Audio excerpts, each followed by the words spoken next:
तो मैंडी रोज को porn videos upload करने के चक्कर में कर दिया गया है WWE से रिलीज। पर क्या वो सच में पॉर्न वीडियोस अपलोड कर रही थी? ये एक इंपॉर्टेंट टॉपिक है इस पूरे मुद्दे का, इसके बारे में हम आगे बात करेंगे। और आखिर पहले WWE को इन चीजों से प्रॉब्लम क्यों नहीं हो रही थी, जो सडनली WWE को इस चीज से प्रॉब्लम होनी स्टार्ट हो गई। मैंडी रोज की कुछ वीडियोस एंड फोटोज भी लीक हुई है, उसकी वजह से कितना फर्क पड़ा है उनके करियर के ऊपर। और मैंडी रोज को ये पहले से ही पता था कि भाई कुछ गड़बड़ तो होने वाली है उनके इन कंटेंट्स को लेकर। क्या WWE सही रही है इस पूरे मैटर में, या फिर मैंडी रोज बिल्कुल सही रही है और मैंडी रोज को WWE को रिहायर करना चाहिए? आइए इस टॉपिक के ऊपर बात करते हैं बिना और टाइम वेस्ट करे। So hey guys, welcome to our channel, I am back with a new video. Straight away चलते हैं हमारे टॉपिक के ऊपर और सबसे पहले बात करेंगे कि हुआ क्या है पूरा मैटर, और उसके बाद बात करेंगे कि भाई ये सही है गलत है जो भी है। अब आपको ओनली फैंस, फैन टाइम्स, इनके बारे में पता ही होगा। ये कुछ ऐसे प्लेटफॉर्म्स हैं जहां पर भाई लोग जाते हैं और अपनी कुछ एडल्ट फोटोज एंड वीडियोस वगैरह जो है वो शेयर करते हैं लोगों के साथ, और लोग जो उनको देखते हैं वो मंथली कुछ अमाउंट पे करते हैं उनको वो एक्सक्लूसिव फोटोज एंड वीडियोस देखने के लिए। तो बहुत सारी फीमेल्स भी ये चीजें करती हैं जहां पर वो अपनी कुछ एडल्ट और 18+ फोटोज वहां पर अपलोड करती हैं, वीडियोस अपलोड करती है, और लोग मंथली पैसे पे करके उन फोटोज एंड वीडियोस को देख पाते हैं। और सिर्फ वही लोग उनको देख पाते हैं जो मंथली उनको जो है वो पैसा पे कर रहे होते हैं। तो मैंडी रोज का भी एक ऐसा अकाउंट था किसी प्लेटफॉर्म पे, और वहां पर वो एक्सक्लूसिव फोटोज एंड वीडियोस जो है वो अपलोड कर रही थी। जब मैंडी रोज ने ये सारी चीजें शुरू करी, फोटोज एंड वीडियोस वहां पर अपलोड करना, तो WWE को उससे प्रॉब्लम नहीं हुई थी, क्योंकि WWE ने वहां पर देखा कि भाई मैंडी रोज बिकनीज में फोटोज क्लिक कर रही है, वीडियोस डाल रही है, तो ज्यादा WWE को ऐसा कोई दिक्कत वाली बात नहीं लगी, बिकॉज वो videos and photos normal bikinis वगैरह में ही थी। तो इसलिए WWE को कोई ऐतराज नहीं हुआ। बट देन फिर स्लोली जब मैंडी रोज वहां से अच्छे पैसे कमाने लग गई, तो मैंडी रोज भाई अपना जो लेवल है वो इंक्रीज करने लग गई, और जो 18+ जो कंटेंट वो डाल रही थी वहां पर भी वो थोड़ा सा और ओपन होने लगी, और उनका जो कंटेंट था वो और ज्यादा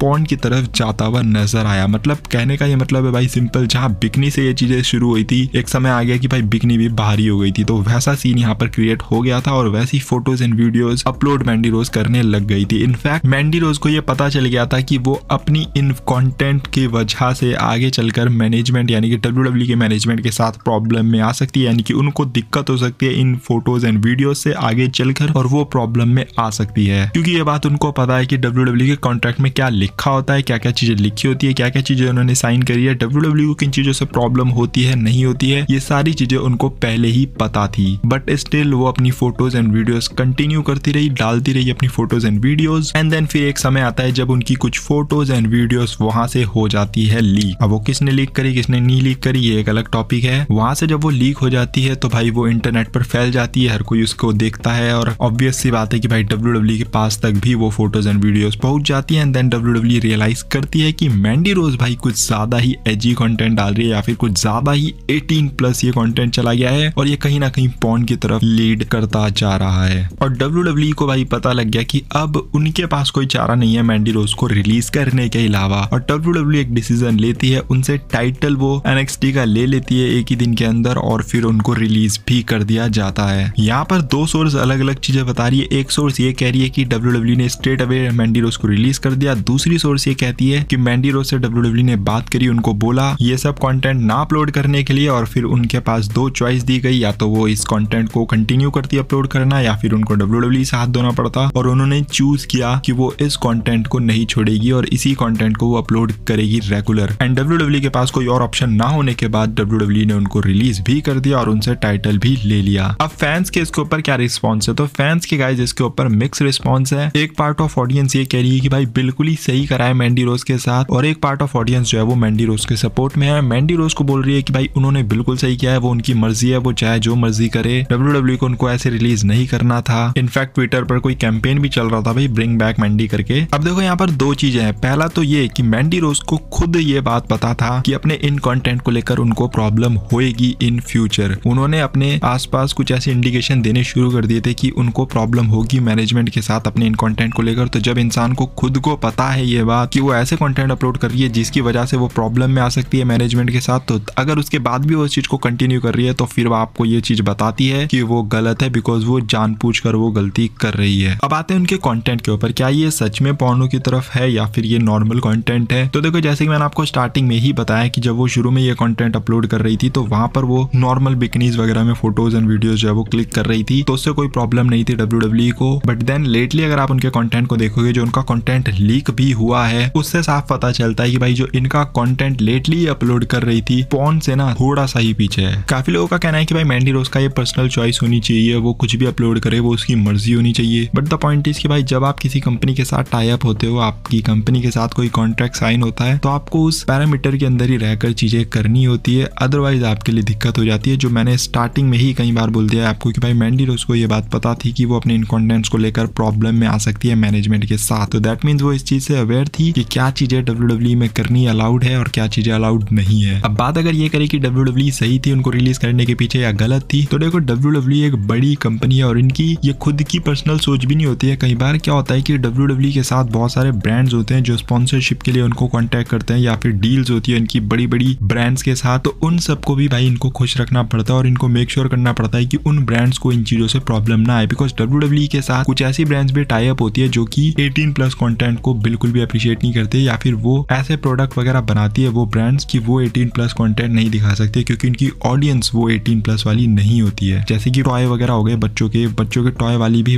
कंपनियां हैं WWE के साथ टाई अप, तो वो नहीं चाहेगी कि भाई कि वो किसी ऐसी कंपनी के साथ डील करे जहां पर कुछ ऐसे सुपरस्टार्स हैं जो इस तरीके की फोटोज एंड वीडियोज जो है वो अपलोड कर रही है इंटरनेट पर। तो इसलिए WWE का ये खुद का भी डिसीजन नहीं होता है, उनको 10 चीजें सोचनी पड़ती है भाई इधर उधर से कि भाई इन चीजों से क्या प्रॉब्लम हो सकती है क्या नहीं होती है, और इसीलिए वो अपने इन कॉन्ट्रैक्ट में ऑलरेडी सबको बता देती है, लिखा होता है कि क्या आप चीजें कर सकते हो, किस पैरामीटर में रहकर कर सकते हो और क्या चीजें आप नहीं कर सकते हो। इसीलिए आपने देखा होगा लेटली WWE इतना 18+ कंटेंट नहीं डालती बिकॉज उनको ज्यादा ब्रांड्स मिलते हैं जब वो 18+ कंटेंट नहीं डालते हैं। जब वो 18+ कंटेंट डालते हैं तो उनको ब्रांड्स कम मिलेंगे। तो आप इस चीज को भी समझो। और सोचने वाली बात यह है कि भाई जब विंस मैकमोहन ने अपनी कंपनी खुद छोड़ दी थी तो वो इसीलिए छोड़ी थी क्योंकि कुछ ईमेल्स ने, कुछ स्टाफ ने, उनके फॉर्मर उनके ऊपर आरोप ये लगा दिया था कि भाई ये सेक्सुअली हरास करता है। तो इस तरीके की चीजें उनके ऊपर आरोप वगैरह लग गए थे, इन्वेस्टिगेशन चल रही थी और इसीलिए उन्होंने कंपनी को छोड़ दिया क्योंकि वो नहीं चाहते थे इन्वेस्टिगेशन के पीछे कोई भी बैड इंपैक्ट जो है वो कंपनी के ऊपर आए, WWE के ऊपर आए। तो सोचो जब कंपनी का ओनर खुद कंपनी छोड़ के जा रहा है अपनी इसी चीज की वजह से, तो वो कैसे किसी एम्प्लॉय को टॉलरेट कर सकते हैं, कैसे वो किसी एम्प्लॉय को ये चीजें करने को अलाउ कर सकते हैं। और कुछ लोग भाई WWE के यहाँ पर अनफेयर भी बोल रहे हैं, तो भाई उनको मैं यही चीज बोलना चाहूंगा, 400+ दिन भाई मैंडी रोज के पास NXT चैंपियनशिप रही है। तो सोचो अगर किसी को WWE ने NXT की चैंपियनशिप इतने लंबे समय तक दी है तो दैट मीन्स भाई उसके लिए बड़े प्लान्स थे WWE के पास और उस फीमेल को वो बड़ा कुछ देख रही थी। तो ऐसी फीमेल को जिसको WWE इतने दिनों तक चैंपियनशिप दे रही है और इतना कुछ सोच रही है उसके लिए, तो भाई उसके लिए अनफेयर क्या हो सकती है WWE। ऑब्वियसली अगर उनको रिलीज कराए इन सारी चीजों के बाद भी, इतना अच्छा पुश मिलने के बाद, तो डेफिनेटली भाई WWE की भी मजबूरी रही होगी यहाँ पर। तो आई गेस मैंने सारे पॉइंट्स एंड सब कुछ क्लियर कर दिया है, सब कुछ आपको बता दिया। अब आप लोग खुद डिसाइड कर सकते हो कि क्या सही है क्या गलत है। जो भी आपके ओपिनियन है नीचे कमेंट सेक्शन में बता सकते हो। बाकी वीडियो पसंद आई है तो you know what to do not forget to like, comment and smash the subscribe button. मिलता है मेरी वीडियो के अंदर। Till then love you all and fight it out.